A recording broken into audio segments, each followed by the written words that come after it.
They're walking around. They're somewhere else other than at their desk on a PC with a lot of screen real estate, right? And then the final thing, which is actually more ComScore stuff, and no one can read this, so I apologize, but this yellow part of the bar, this is Facebook, Twitter, Windows Live Profile, and LinkedIn. This is a geographic composition of site visitors of the top 4 global social networks. And yes, Windows Live Profile is in there. Messenger, Hotmail, those kinds of things are actually huge globally. And you can sort of see that global usage is the yellow. This is really a worldwide attention set. And none of these social networks is really immune to a very high amount of interest globally. I mean, I think this is fascinating. This is where my little data wonk thing comes in, and I realize it's sort of a hard slide, it's not visually pretty per se, but the numbers are just fascinating because they're painting this sort of interesting picture about the way the world is going and the way we have to think about the data produced by the way the world is going. This is another one Jacqueline brought for me. It's a little easier to read, emarketer.com, and essentially it talks about the generations, male and female, how much their friends are likely to influence their purchase, how likely they are to influence their friends on what they buy, whether they'll post it to Facebook or not. The prior speaker, the keynote from Facebook this morning, Paul Adams, gave a fabulous discussion of how and why people share, sort of tribally, how we're hardwired to do this stuff. I just thought it was interesting that the millennials, which is the top horizontal row here, number 1 column is, I like to shop with friends, 81%. I've asked the opinions of my friends on Facebook about a particular purchase, 63%. 3, I'm more likely to purchase something if I see that a friend has recommended it on Facebook or other places, 60%. And then the last one is, when I see a product I'm excited about, I frequently post a status update about it on Facebook. So that's 57%. So this generation is completely willing to say, hey, cool pair of pants, look, check it out, new boots I got, whatever it is. They're willing to share more, and they're willing to be influenced more through this medium. And I mean, it sort of makes sense because they also grew up as digital natives with it, so they're going to be the most comfortable. But I just found it fascinating, again, that as Paul Adams was saying this morning, we're kind of tribally wired to talk to our friends and family about the stuff we do, and some of that is actually commerce. Oh, I actually skipped a little Pinterest aside. Pinterest jumped from 7 to 12 million unique visitors in January, which is the next slide. And I'm sorry, I think this is still December. But the idea is really that when you think about people showcasing, again, social objects could also be, signals to social commerce. Again, here's the cool new boots that I bought. Here's the new gadget that I have. I just tried this new burger place. It's not just text, right? It's this visual thing as well. And then this last thing about Pinterest, again, I'm fascinated. I don't think I've fathomed it entirely yet, but CNET is not a girly brand to me, and the fact that they've got 19 boards and geeks only, iPhone, iPad tips and tricks, photography tips and tricks. I mean, this is all CNET's personality, but now it's translated to Pinterest. Very interesting to see brands adopting this place where, again, it doesn't have to be Pinterest. It could be any of the previous panels that we talked to. Social object sharing. Here's the thing that's important. However, whatever form that social object or piece of data really takes. Okay, now this is the leap slide, because I've been talking to you about yourself as consumers, and now I need you to sort of, get behind the curtain where the wizard is and think about how this stuff works for search, because, there's a lot of data, and we have to deal with it. This is the magic blue disk slide. The way to think about this is social is the disk on the upper left there. Objects, which I'll get into in a second, it's different than a social object, but it's a way to think about concepts and items more than just mentioned red stapler on a web page and there's a piece of text, and I mentioned stapler 5 times and red 3 times. Personal, other folks I think have talked about getting results. The previous panel talked about things that are tailored to yourself, or you're tuned to special interest groups. You have a ton of data. You want to figure out what's important to you. Some of that would be personalization. Bing is big on, this is services. Bing is big on doing. I mean, we called it a decision engine.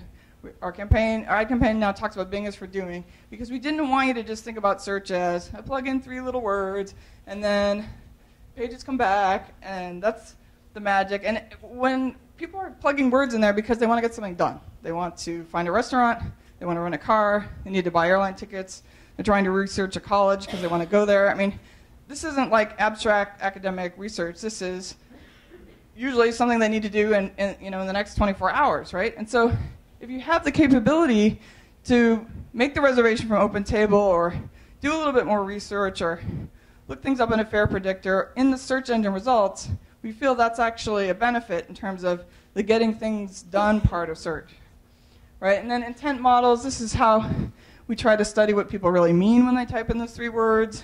Topical, again, the Reddit folks and the StumbleUpon folks were talking about people united by topic, organizing data by topic. Some people will have posts that I've written, things around me. Other people will, again, be aligned in a forum under investment strategies for bogleheads or whatever. Like, there are ways to think about data, both about the people that write it, the social data source or whatever, and also about what the topic is. So this is the web of objects, which is different than social objects, but again, it's the red stapler, right? It has these different attributes, and it's more than just thinking about 20 sheet capacity is shown up on a web page. It's about having the search engine have an idea of red stapler, and there's a red stapler on this site, and there's a red stapler on that site. And if I want to do a shopping comparison between the 2 of them, I need to understand that there's this concept of red stapler. There's a whole schema.org, I would say, movement where we try to get folks to do structured data so we can do interesting things like this. But it can't just be how many times is red stapler mentioned on a web page. The sort of flatness of that, I think people want more than that, right? So they want that stapler to exist in a way that's manipulatable and searchable, and immune to mistakes. So another problem that people have, besides this is more about the sifting through the data, is there may be 1 million red staplers, but only one of them your friends recommend, or there may be 1 million red staplers, but only one of them that 500 people have tried and liked or broken. And maybe you need your stapler repaired, and you need to find the guy to talk to him about this bent stapler that is bent in a really awkward way, and you don't want to tell anybody about it. I've used the stapler here to talk about how that information could get changed across, using friends' opinions and social data, looking aggregate, how many people like that red stapler, or it broke, or the reviews or whatever, finding the expert staple repairman. This is one way to think about how you get a better filter on that fire hose so that the user actually gets something important to them. And then, as I was saying, mistakes are made, right? So this is from Netflix. No one can read this data, but 6% of the entries in Netflix at the time we did this study had a duplicate title. People, are human. They type Moulin Rouge differently. So when you have that idea of an object, the red stapler is a true stapler no matter how much you misspell it, right? The search engine has to be smart enough to think about that stapler as an object beyond, or Moulin Rouge as a movie, beyond just, is it called Moulin Rouge or Moulin Rouge with exclamation point, right? It's really about entities. And this is the slide I call the 3 amoeba slide. And this is, again, the problem of filtering all that information, right? There's a problem with online opinions. So I don't trust those people out there on the internet. They're kind of scary. And this is the study that we had done. The first amoeba is about finding someone from your home, like a plumber or repairman. Middle is pick a hotel. This one is movie, music, and book recommendation. So 46% feel that knowing who you can trust for that leaky faucet or whatever is a problem with online opinions. 30% can't tell how many of those plumber opinions, reviews are paid. Is that a ringer kind of review? That guy actually wasn't very good. But they don't have that problem with their friends, 8%. And 39% of them feel they could provide knowledgeable advice, assuming they know how to be a plumber, to their friends, right? So there's this opportunity where there's a trust gap, but not with your social network, the people that you know, And there are all these people who are, 40% of people is a decent amount of people who are willing to help other people out. And so we look at this and say, this is part of the social search opportunity.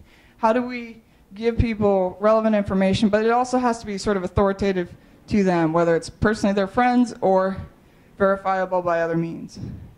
This is one of my favorite images of all time. It's the 2010 Facebook global relationship slide, and it was done by Facebook engineering, and the resolution's not so awesome, but it shows sort of the enormity of all the relationships that create the social graph for Facebook, and thinking about how interconnected humanity really is, and how powerful those streams of information really can be, in terms of both information that you trust, but also, the untapped knowledge of all those brains is ginormous, right? And so we have to think about, this is my team, this is my goofy team, this is my boss. He's known in our team for having the best hair. This is Aya, who is Asian and has dyed his hair blonde. I think he was having esteem issues around Stefan's hair, and so he's gone for his own look. I am a geek, and whatever, my hair, right? But we each have things that we're expert at, and I would always go to Stefan for gadget information, because that's something that's a conversation in his brain. I haven't had it with him yet. What kind of laptop should I buy? But I know that once we generate that content or have that conversation, it'll be helpful. With Aya, he's way hipper than I am. I would have where's the cool sushi place to go? Who are the hot valley startups? Because he works, we all work on a startup project, but he works in the valley about these things. And so when you think about how, not even on the internet, but there are all these untapped resources just based on who you know, the broader humanity social graph, it adds to the ginormous amount of information, but it suggests interesting ways to get at things that you need. So this is the most striking icon. This is actually an ad for a horror movie. It was done by a professional ad agency, but I wanted to impress upon you that liking is more than just liking, right? Liking is something that someone took an effort to highlight, again, like Pinterest, again, as an expression of who they are, whether they like that laptop, they know where to get your hair dyed blonde or whatever. Likes are a very important signpost to the things that you might want to get done with data. And coincidentally, Bing has started looking at these other kinds of trends. So this is something that we flighted. I'm not sure that you'll see it right now because it was an experiment, but I was looking on the Super Bowl.